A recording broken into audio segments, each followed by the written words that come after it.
Sudah sama-sama mendengarkan pandangan mini dari seluruh fraksi yang ada. Kemudian sampailah kita pada sesi untuk meminta pendapat akhir dari pemerintah. Silakan. Bismillahirrahmanirrahim. Assalamualaikum warahmatullahi wabarakatuh. Selamat siang, salam sejahtera buat kita semua. Shalom, Om Swastiastu, Namo Buddhaya, salam kebijakan. Paling enak mangga mana lagi, bertambah segar dicampur jeruk kelamansi. Kemenpan RB dan DPR selalu bersinergi demi RUU ASN untuk tingkatkan kompetensi. Yang kami hormati Pak Dr. Ahmad Doli Kurnia sebagai Ketua Komisi DPR RI, para wakil ketua yang secara luar biasa mengorkestrasi pembahasan RUU ini dengan sangat baik. Kita dapat bertemu dalam rapat kerja Komisi 2 DPR RI dengan pemerintah dalam rangka pengambilan keputusan tingkat 1 atas rancangan undang-undang tentang aparatur sipil negara. Sehubungan dengan hal tersebut, perkenankan kami menyampaikan pertama terima kasih yang sebesar-besarnya atas kerja keras para pimpinan dan wakil pimpinan, ketua-ketua fraksi, anggota-anggota komisi yang secara luar biasa untuk segera mendapat penyelesaian terkait dengan RUU ini. Ibu dan saya hormati, RUU ini hadir menjawab tantangan ekspektasi publik yang kian besar terhadap kualitas pelayanan publik, sehingga butuh birokrasi yang geraknya fleksibel, dinamis, agile, dan profesional sebagaimana harapan para pimpinan fraksi tadi telah disampaikan. RUU ini juga hadir sebagai payung untuk mewujudkan kualitas pelayanan publik secara merata dengan mobilitas talenta nasional yang akan semakin mudah untuk mengurangi kesenjangan talenta yang kini terjadi di sejumlah daerah, terutama di daerah luar Jawa. Yang terhormat pimpinan dan anggota Komisi 2 DPR RI, rancangan undang-undang tentang aparatur sipil negara pada awalnya merupakan usulan anggota Dewan yang terhormat yang disampaikan oleh surat Ketua DPR RI kepada Presiden RI nomor LJ 4759 DPR RI /4/2020 perihal penyampaian RUU perubahan Undang-Undang ASN. Dalam surat tersebut DPR menyampaikan usulan perubahan mencakup 5 klaster perubahan dari Undang-Undang nomor 5 tahun 2014 tentang aparatur sipil negara. Pertama, klaster penghapusan KASN. Kedua, klaster penetapan kebutuhan PNS dan P3K. Klaster ketiga terkait dengan kesejahteraan P3K.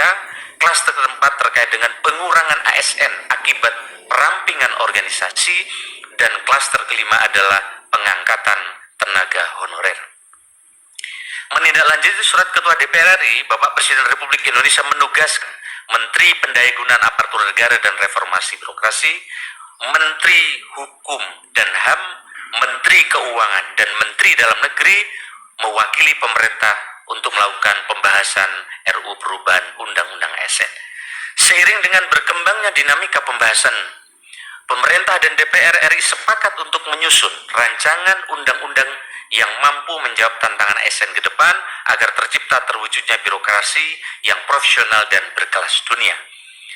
Indeks persepsi korupsi semakin baik dan indeks efektivitas pemerintah yang semakin baik. Itulah harapan dari prioritas ini. Hal ini dilakukan demi terwujudnya pelayanan publik yang lebih baik dan masyarakat yang makin sejahtera. Untuk itu pemerintah dan DPR RI sepakat melakukan beberapa penyelesaian klaster dan menambah 2 klaster pembahasan, yaitu digitalisasi manajemen ASN dan pengaturan khusus ASN pada lembaga legislatif dan yudikatif. Sehingga total klaster pembahasan RUU perubahan Undang-Undang ASN adalah 7 klaster dengan penyusunan klaster sebagai berikut. 1. Klaster penghapusan KASN menjadi penguatan pengawasan sistem merit. Klaster kedua, penetapan kebutuhan PNS dan P3K menjadi penetapan kebutuhan ASN. Klaster ketiga, kesejahteraan P3K menjadi kesejahteraan ASN. Klaster keempat, pengurangan ASN akibat perampingan organisasi. Dan klaster kelima, pengangkatan tenaga honorer menjadi penataan tenaga honorer. Klaster keenam, digitalisasi manajemen ASN. Dan 7, penguatan khusus ASN pada lembaga legislatif dan yudikatif. Yang terhormat pimpinan dan anggota Komisi Daerah yang kami hormati, dapat kami sampaikan 7 agenda transformasi dalam RU ini. Mohon ditampilkan. Dapat kami sampaikan, Mbak sekalian, 7 agenda transformasi dalam RU ini yang juga merupakan bagian dari masukan penting para anggota Dewan yang terhormat. Pertama adalah transformasi rekrutmen dan jabatan ASN. Ini kita rancang untuk menjawab organisasi yang harus lincah dan kolaboratif. Salah satunya adalah rekrutmen ASN tidak perlu menunggu 1 tahun dengan proses yang bisa lebih dari setahun, sehingga birokrasi bisa lebih responsif dan kedepannya juga akan lebih fleksibel sistem rekrutmennya. Misalnya selama ini untuk merekrut yang pensiun di bulan Januari kadang menunggu tahun depan atau 2 tahun, sehingga menunggu itulah kemudian muncul honorer-honorer yang tersebar di berbagai daerah di Indonesia. Lalu soal masa percobaan PNS, dulu dikunci selama setahun. Maka dalam masa percobaan setahun tidak boleh melanjutkan pendidikan. Misalnya dokter, selama masa percobaan dia tidak bisa melanjutkan pendidikan spesialis. Padahal kita butuh percepatan pemenuhan dokter spesialis. Lalu dosen CPNS, dia dikunci masa percobaan setahun sehingga CPNS tidak bisa melakukan percepatan belajar, lalu ditambah setahun jadi PNS, baru boleh belajar, dan berarti mereka kehilangan waktu yang cukup panjang.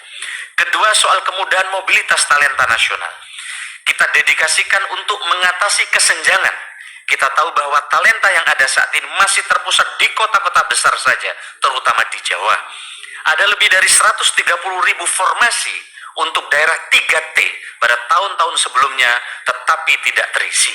Kedepan dengan undang-undang yang baru ini, mobilitas talenta bisa dijalankan untuk menutup kesenjangan talenta. Dulu basis permintaan dari pejabat pembina kepegawaian usul ke menteri. Kita sulit mengatur apabila tidak ada permintaan.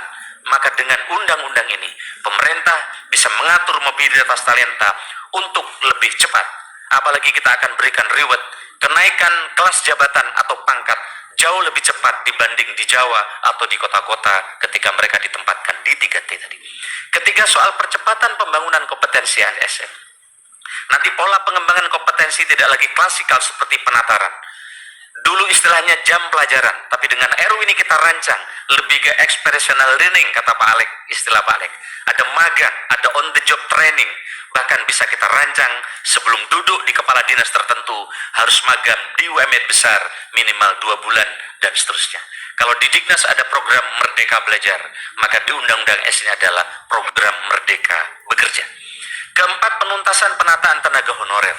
Penataan tenaga honorer sampai saat ini belum terselesaikan, bahkan jumlahnya semakin bertambah. Diharapkan dengan adanya revisi undang-undang ini, penataan tenaga non-ASN akan segera bisa diselesaikan sebagaimana harapan anggota Dewan yang terhormat. Kelima adalah reformasi pengelolaan kinerja dan kesejahteraan ASN.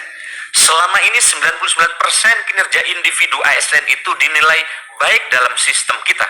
Karena pimpinan itu sungkan kalau ngasih angka kurang baik, sehingga pilihannya hanya baik atau sangat baik. Tetapi ternyata kinerja individu belum selaras dengan kinerja organisasi, di mana masih relatif cukup banyak komplain pelayanan publik yang kita desain keselarasannya antara kinerja individu dan seterusnya dan seterusnya. Yang berikutnya adalah dalam rapat Panja RU Perubahan Undang ASN 28 Agustus 2023. Ketua Tim Perumus dan Tim Sinkronisasi menyampaikan bahwa dengan mengacu pada ketentuan angka 237 lampiran 2 Undang-Undang Nomor 12 Tahun 2011 tentang pembentukan peraturan perundang-undangan, serta dengan mempertimbangkan adanya perubahan sistematika peraturan perundang-undangan, adanya perubahan materi muatan lebih dari 50%, dan adanya perubahan esensi Undang-Undang Nomor 5 Tahun 2018, maka rancangan undang-undang tentang aparatur sipil negara akan disusun sebagai undang-undang yang baru dengan format penggantian. Berkaitan dengan substansi pokok rancangan undang-undang tentang aparatur sipil negara, setelah melalui rangkaian proses pembahasan dengan panitia kerja, tim perumus dan tim sinkronisasi DPR RI sampai dengan tanggal 26 November 2023, sekiranya masih menyisakan dua substansi pokok yang belum disepakati bersama. Namun terima kasih tadi fraksi-fraksi telah memberikan respon yang sangat baik tentang ini.